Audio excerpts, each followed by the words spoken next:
Hello friends, I am Vandana Khatri. Welcome to my channel. तो आज का हमारा टॉपिक है average profit method. Average profit method जो है, it is one of the valuation method of goodwill of chapter number 3 class 12th, right. तो हम आज इस मेथड को डिस्कस करेंगे। इस मेथड को डिस्कस करने से पहले let us begin with the concept of average profit. Average profit क्या होता है? एज द नेम सजेस्ट, जैसे कि नाम बता रहा है कि आपको क्या निकालना है, प्रॉफिट्स की एवरेज।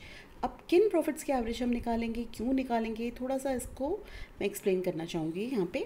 तो एवरेज प्रॉफिट जो है बेसिकली क्यों निकालते हैं? फर्स्ट थिंग, अगर कोई किसी पर्सन को कोई वेल एस्टैब्लिश बिजनेस परचेज करना है। वेल एस्टैब्लिश बिजनेस का मतलब है कोई ऐसा बिजनेस जो पिछले कुछ सालों से, पिछले 10-15 सालों से एग्जिस्ट कर रहा है।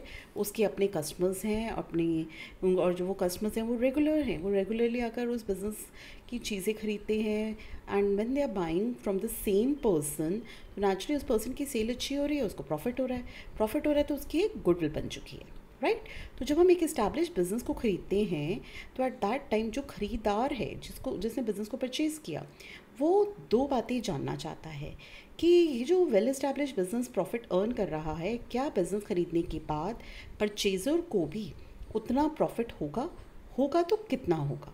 तो ये जो प्रॉफिट वो कैलकुलेट करना चाहता है, उसके लिए वो क्या करता है, वो जो भी बिज़नेस के प्रीसीडिंग ईयर्स के प्रॉफिट थे, पिछले कुछ सालों के जो प्रॉफिट थे, उनको कंसिडर करता है, क्योंकि उससे उसको एक परफॉर्मेंस, फिनेंशियल परफॉर्मेंस के बारे में पता चलता है कि पिछले सालों में बिज़नेस ने सेल कितनी करी या प्रॉफिट कितना अर्न किया या लॉस इनकर करा।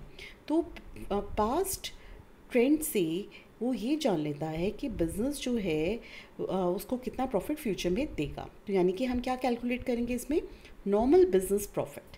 तो नॉर्मल बिजनेस प्रॉफिट हम कैसे निकालते हैं कि जो भी आपका प्रॉफिट है for a year given question है, उसमें आप कुछ एडजस्टमेंट्स करते हैं। अब वो एडजस्टमेंट्स क्या है, हमारी एबनॉर्मल गेन और एबनॉर्मल लॉसेस की हम बात कर रहे हैं यहाँ पे। अगर कोई एबनॉर्मल गेन है, एबनॉर्मल गेन मतलब नॉर्मली वो फ़ायदा नहीं होता, अचानक से आपने किसी फिक्स एसेट को सेल ऑफ किया और उसमें आपको प्रॉफिट हो गया, तो दैट इज़ एबनॉर्मल गेन।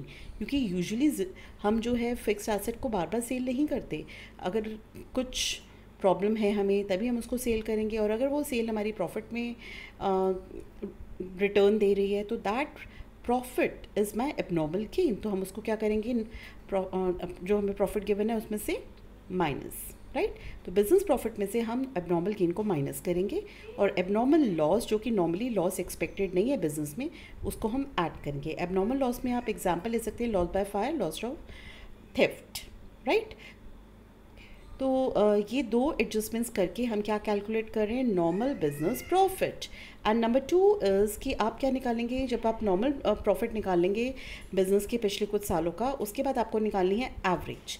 तो जो नॉर्मल प्रॉफिट आपने निकाला उसकी आप एवरेज निकालेंगे। तो एवरेज नॉर्मल प्रॉफिट आपका क्या हो जाएगा, टोटल ऑफ नॉर्मल प्रॉफिट्स, यानी कि जितने भी नॉर्मल प्रॉफिट्स हैं उनको आप टोटल करेंगे और डिवाइड कर देंगे नंबर ऑफ ईयर्स से, and after that you will get the average normal profit. तो हमने एवरेज प्रॉफिट मेथड में क्या निकाला, पहले एवरेज नॉर्मल प्रॉफिट। तो एवरेज निकालने के बाद अब अभी हमारी गुडविल तो आई नहीं, तो गुडविल के लिए मैंने आपको एक बात बता रखी कि जब भी हम गुडविल के कैलकुलेट करते हैं, हमें नंबर ऑफ़ ईयर्स परचेज से मल्टीप्लाई करना है। तो यानी कि प्रॉफिट हमें पता चल गया वो कितना अर्न करेगा परचेज़र। अब हमें निकालना है वो आगे आने वाले कितने सालों तक ये सेम प्रॉफिट वो अर्न करेगा। तो हम नंबर ऑफ़ ईयर परचेजेस को मल्टीप्लाई कर देंगे।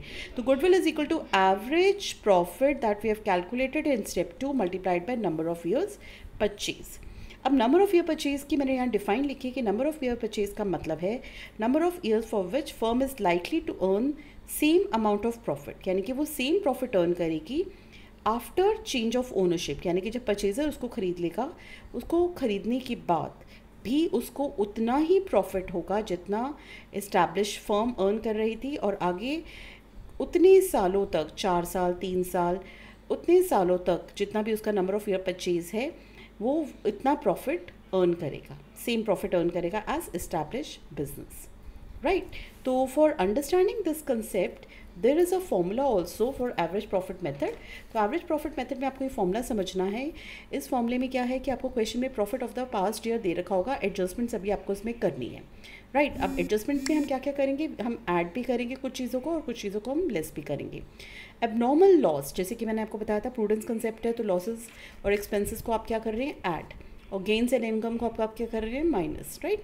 तो एबनॉर्मल लॉस जो है, जो loss of fire, loss by theft, तो इन सब को आप क्या करेंगे, ऐड, और एबनॉर्मल गेन को आप क्या करेंगे, gain on sale of fix asset जैसे कि हो गया माइनस।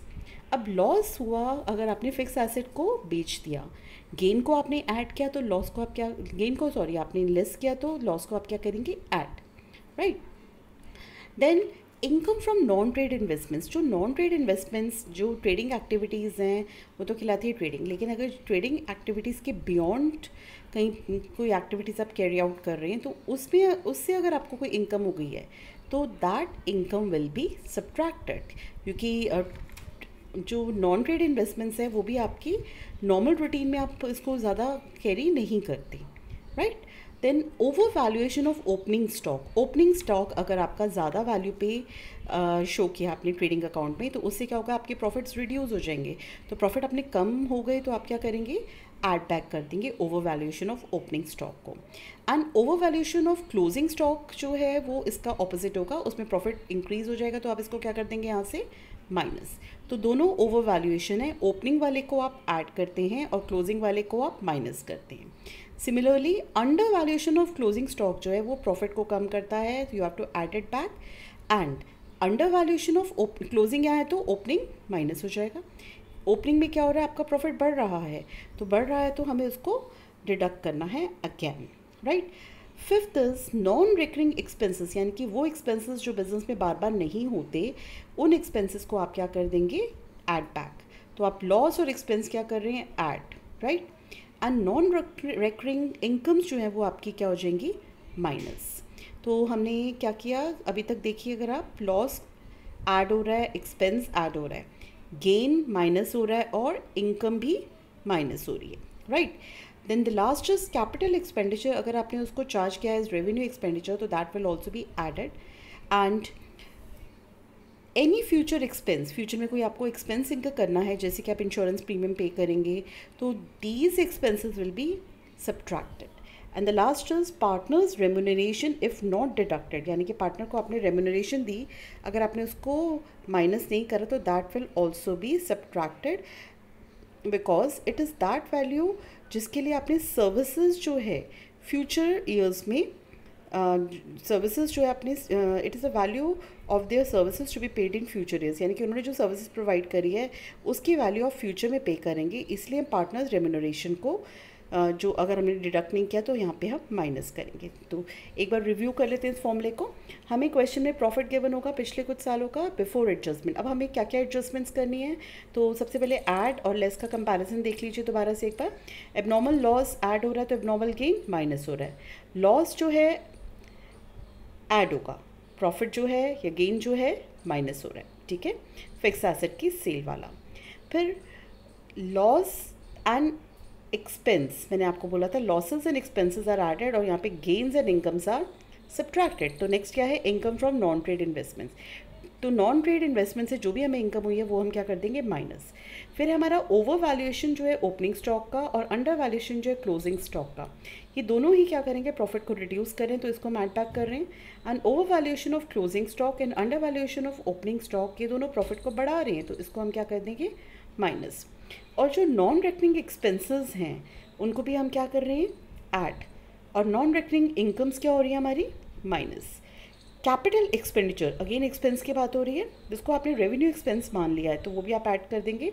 और फ्यूचर में कोई एक्सपेंस है, जैसे कि फ्यूचर के जो एक्सपेंसेस हैं उनको आप क्या करते हैं यहाँ पे माइनस, जैसे कि आपको फ्यूचर में इंश्योरेंस प्रीमियम देना है तो that you will be subtracting, right. ऐसे ही पार्टनर के रेम्यूनरेशन जो अगर डिडक्ट नहीं हुई है तो that will also be subtracted. It is the value of their services, यानी कि पार्टनर से हमारी फर्म को सर्विसेज प्रोवाइड कर रही हैं जिसको आप फ्यूचर में पे करेंगे।